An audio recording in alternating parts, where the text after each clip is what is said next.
আমি আর বেশি সময় নেব না, আমি 1 মিনিট কথা বলে বিদায় নিচ্ছি। কি ভাই এটা? জি জি না, সেটা তো ভিন্ন ব্যাপার, আমার বক্তব্য আমি শেষ করছি।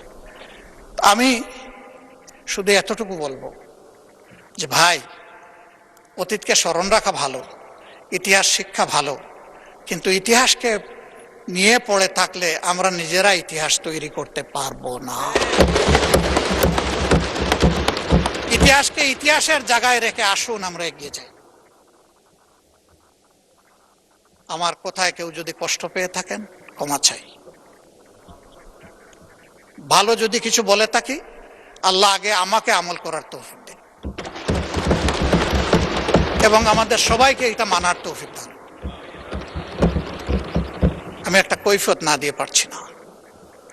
মাননীয় প্রধানমন্ত্রীর পরিবারকে জড়িয়ে যারা অশ্লীল আচরণ করেছে, উনি এখনো বিচার চান নাই, আমি তার পক্ষে তাদের বিচার চাই।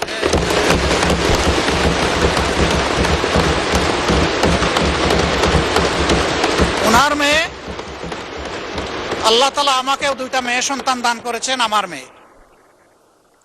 ওনার মেয়ের সম্মান মানে আমার মেয়েরও সম্মান, মানে আমাদের মেয়েরও সম্মান।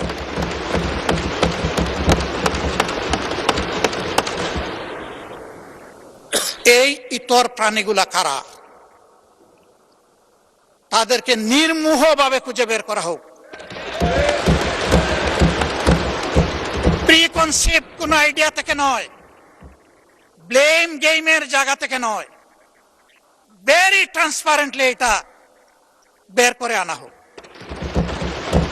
আমার নিজের দুঃখের কথা নাই বললাম, একটা মানুষ বয়স হওয়া পর্যন্ত সব সময় গায়ে কাপড় রাখার চেষ্টা করেছি।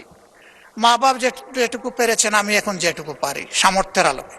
কিন্তু আমার যে কতবার কাপড় চোপড় খুলে ফেলে, নিজেরটা আমি কারে বলব? মাননীয় স্পিকার, কি শিখাচ্ছি, কাদেরকে প্রশ্রয় দিচ্ছি? মনে রাখবেন, আমাদের কেউ যদি এদেরকে প্রশ্রয় দেয়, একদিন এরা আমাদেরও কাপড় নিয়ে টান দেবে। এই নোংরা ধারা বন্ধ হওয়া উচিত। এর অস্ত্র সরকারের হাতে, আমরা সরকারকে পূর্ণ সহযোগিতা করব।